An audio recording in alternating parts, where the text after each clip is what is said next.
भक्तों, यदि आपको 4 मार्च होली के पेड़ पौधों को छूना है तो किसी भी टाइम आप छू कर आ सकते हो, उसमें कोई भी दिक्कत वाली बात नहीं है। चलिए अब हम आपका ज्यादा समय बर्बाद ना करते हुए बताते हैं कि कौन कौन से पेड़ पौधे को छूना चाहिए। दोस्तों, हमारे हिंदू धर्म में देवी माता रानी के अनेक स्वरूप कहे गए हैं, जिसमें वृक्षों को भीमा देवी के स्वरूप कहा जाता है। तो आज मैं आप लोगों को ऐसे वृक्ष के बारे में बताऊंगा जिनको 4 मार्च होली के दिन छूना बेहद शुभकारी बताया गया है। होली के दिन में इनको छूने मात्र से शत्रु दोष, कर्ज दोष, गरीबी दोष सब समाप्त होते हैं। होली का दिन भगवान नारायण को प्रसन्न करने के लिए सबसे उपयुक्त दिन माना जाता है और होली के पावन पर्व में कुछ ऐसे वृक्ष हैं जो कि देव वृक्ष कहे गए हैं, देवी वृक्ष कहे गए हैं। यह देवी के स्वरूप होते हैं, माता काली के स्वरूप होते हैं और हमारे धर्म में पेड़ पौधे को देवी देवता मान करके हम इनकी पूजा करते हैं और हमें पूजा भी जरूर करनी चाहिए। विज्ञान भी कहता है पेड़ पौधे मनुष्य को फ्री में प्राण वायु प्रदान करते हैं और पेड़ पौधे हमें ऑक्सीजन देते हैं और हमारे जो कार्बन डाइऑक्साइड होता है उसे ग्रहण करके सभी प्रकार की जितनी भी नकारात्मक चीजें होती हैं उसे अपने अंदर में स्वयं सोख लेता है और हमें ताजगी प्रदान करता है। और 4 मार्च होली के समय में कुछ ऐसे पेड़ पौधे हमारे धर्म शास्त्र में कहे गए हैं जिनको छूने मात्र से व्यक्ति के बंद किस्मत के ताले खुल जाते हैं, व्यक्ति का सौभाग्य चमक जाता है। हमारे शास्त्रों में पेड़ पौधों को बहुत ही गुणकारी कहा जाता है क्योंकि इनमें साक्षात देवताओं का वास होता है। अनेक बीमारियों का उपचार पेड़ पौधों में ही छुपा है। पेड़ पौधों में कई जड़ी बूटियां पाई जाती हैं और भगवान श्री कृष्ण ने गीता में स्वयं कहा है कि वृक्षों में मैं पीपल का वृक्ष हूँ। पीपल के वृक्ष को वृक्षों का राजा कहा है जाता है क्योंकि पीपल वृक्ष की जो आयु होती है सबसे ज्यादा होती है, सबसे अत्यधिक होती है। पीपल वृक्ष सर्वशक्तिमान होता है, पूजा पाठ में अत्यधिक इसका महत्व होता है।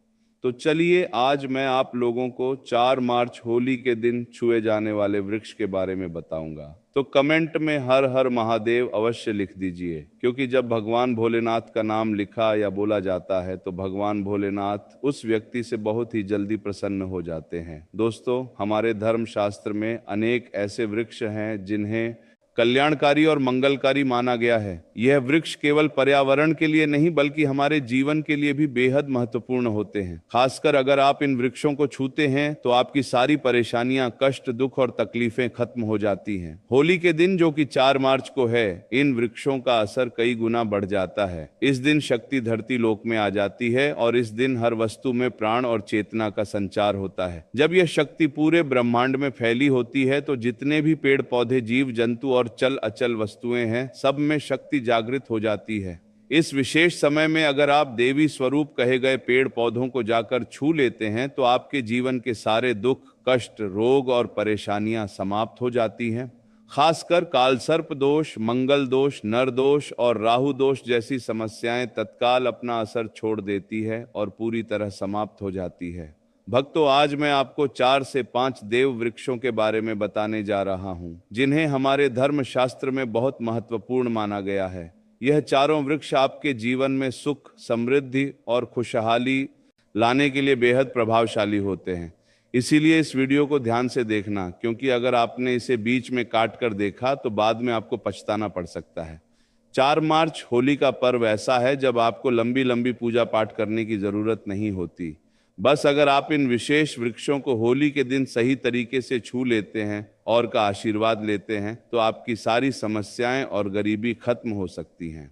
ये वृक्ष इतने शक्तिशाली होते हैं कि आप अपनी आंखों से इनका असर देख सकते हैं और खास बात यह है कि ये सारे देव वृक्ष आपके आसपास आसानी से मिल सकते हैं, तो आप इन्हें अपने घर के पास से ही ढूंढ सकते हैं। अब वीडियो में आगे बढ़ने से पहले अगर आपने अभी तक कमेंट बॉक्स में हर हर महादेव नहीं लिखा है तो कृपया हर हर महादेव जरूर लिखें। इससे हमें बहुत अच्छा लगता है जब आप हमारे वीडियो में कमेंट करते हैं और उसे लाइक करते हैं। इससे हमारा मनोबल बढ़ता है और हम और भी अच्छी जानकारी आपके लिए लेकर आते हैं। तो अब हम बात करते हैं कि कौन से वे 3 वृक्ष हैं जिन्हें हमें चार करता है। मार्च होली के दिन छूकर आना चाहिए। यह वृक्ष ना सिर्फ आपके जीवन को खुशहाल बनाते हैं बल्कि आपकी गरीब और दुख दर्द को भी समाप्त कर देते हैं। इसलिए मैं चाहूंगा कि आप सब 4 मार्च होली को इन वृक्ष न सिर्फ हाल वृक्षों की पूजा जरूर करें और इन्हें छुएं, क्योंकि इस दिन इन वृक्षों की पूजा करने से आपको अनगिनत लाभ मिल सकते हैं। चलिए भक्तों, अब हम जानते हैं कि वे देव वृक्ष कौन से हैं जिन्हें छूने से हमारी गरीबी खत्म हो जाती है और जीवन में सुख समृद्धि का आगमन होता है। पहला वृक्ष है बैल का वृक्ष, जिसे हम खास तौर पर में इस्तेमाल करते हैं। महाशिवरात्रि के दिन बैल का पेड़ सबसे महत्वपूर्ण माना जाता है। भगवान शिव को बैल के पत्ते अत्यंत प्रिय है और उन्हें शिवलिंग पर बैल पत्र अर्पित करने से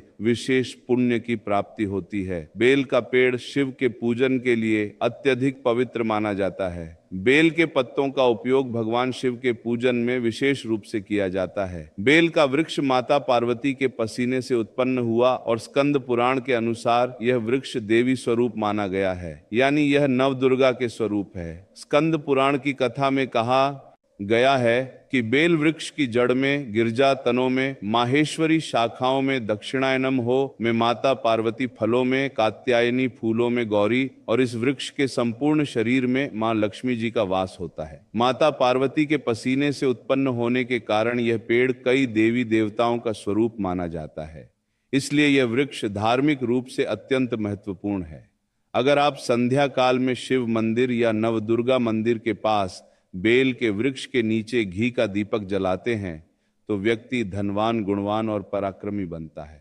इस पेड़ के स्पर्श से व्यक्ति के सभी मनोरथ पूरे होते हैं। इस पेड़ को छूने से पहले आपको एक खास मंत्र भी बोलना चाहिए। वह मंत्र है दर्शन बिल्व वृक्षस्य स्पर्शम पाप नाश अघोर पाप संहार। एक बिलम का अर्थ है कि बेल वृक्ष का दर्शन और स्पर्श करने मात्र से सभी पाप समाप्त हो जाते हैं और शिव को चढ़ाया गया एक बेल पत्र अघोर पापों का नाश करता आ है। तो 4 मार्च होली के दिन इस बेल के वृक्ष को छूकर अपनी मनोकामना बोलिए और फिर चुपचाप आकर वापस आ जाइए। आपके सभी कष्ट, दुख और पाप समाप्त हो जाएंगे और आप धन, सुख और समृद्धि प्राप्त करेंगे। दोस्तों, अब मैं आपको दूसरे पौधे के बारे में बताता हूं जो भी बहुत ही महत्वपूर्ण है। यह पौधा है शमी का वृक्ष। शमी के वृक्ष को हमारे धर्म शास्त्र में जगदम्बा के स्वरूप के रूप में पूजा जाता है। यह स्वयं मां जगदम्बा का स्वरूप है और इस पर मां जगदम्बा साक्षात विराजमान रहती है। अगर आप 4 मार्च होली के दिन संध्या काल में शमी के वृक्ष के नीचे धूप और दीपक जलाते हैं तो आपकी सारी परेशानियां और कष्ट दूर हो जाते हैं। इसके अलावा शमी की जड़ में सिंदूर डालने से व्यक्ति को अच्छे स्वास्थ्य की प्राप्ति होती है। जो लोग लंबे समय से बीमार हैं उनके लिए यह एक बहुत अच्छा उपाय है। यदि आपके घर में कोई सदस्य लंबे समय से बीमार पड़ा है तो आप उस व्यक्ति के शरीर से 7 बार सिंदूर उतारकर शमी की जड़ में डाल सकते हैं। इससे उनके रोग जल्दी ठीक हो जाएंगे। इसके अलावा यदि आप बीमारी से बचना चाहते हैं और निरोग रहना चाहते हैं तो शमी की जड़ में सिंदूर डालने से यह आपका रोग नाश कर सकता है। आपको 4 मार्च होली के दिन शमी के वृक्ष को छूकर अपनी मनोकामना बोलनी है। जब आप इसे करेंगे तो आप देखेंगे कि आपकी मनोकामना पूरी हो जाएगी और आपकी दरिद्रता समाप्त हो जाएगी। इस दिन शमी के वृक्ष के प्रभाव से आपको अपार लाभ मिल सकता है। तो इस होली के पावन पर्व पर शमी के वृक्ष का आशीर्वाद लेकर अपने जीवन में खुशहाली और समृद्धि लाएं। भक्तों, अब अगले वृक्षों को बताने से पहले आपसे हम एक रिक्वेस्ट करते हैं कि दोस्तों, अगर आप हमारे चैनल पर नए हैं, वीडियो को लाइक करें और अपनी राशि कमेंट बॉक्स में डालें, क्योंकि हम आपकी राशि से जुड़े भाग्य और समस्याओं के उपाय भी बताते हैं। तो अपनी राशि कमेंट बॉक्स में डालकर अपने भाग्य को जागृत करें।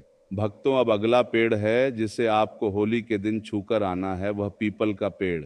पीपल का पेड़ हिंदू धर्म में बहुत ही पवित्र और शुभ माना जाता है। इसे विशेष रूप से भगवान शिव और विष्णु दोनों से जोड़ा जाता है। पीपल के पेड़ का पूजा करने से पापों का नाश होता है और पुण्य की प्राप्ति होती है। होली के दिन पीपल के पेड़ के नीचे बैठकर ध्यान करें और वहां सफाई रखें। पीपल के नीचे दीपक लगाना और पूजा करना विशेष रूप से लाभकारी माना जाता है। पीपल के वृक्ष को 108 बार ओम नमः शिवाय का जाप करते हुए प्रणाम करें। इसके बाद वहां दीप जलाकर पूजा अर्चना करें। ध्यान रखें कि पीपल के पेड़ के नीचे कभी भी रात को सोना नहीं चाहिए, क्योंकि इसे पवित्र माना जाता है। दोस्तों, अब हम बात करेंगे अगले वृक्ष की। भक्तों, होली का पावन पर्व रंगों और उल्लास के साथ साथ आध्यात्मिक दृष्टि से भी अत्यंत महत्वपूर्ण होता है।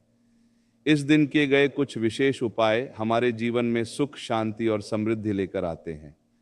आज हम जिस दिव्य वृक्ष की बात कर रहे हैं वह है पारिजात का वृक्ष, जिसे देव वृक्ष भी कहा जाता है। पारिजात का वृक्ष कोई साधारण वृक्ष नहीं है, बल्कि इसका जन्म समुद्र मंथन के दौरान हुआ था। इसे स्वयं देवराज इंद्र ने अपने नंदन वन में स्थापित किया था, लेकिन बाद में भगवान श्री कृष्ण इसे धरती पर ले आए ताकि मानव इसका लाभ उठा सके।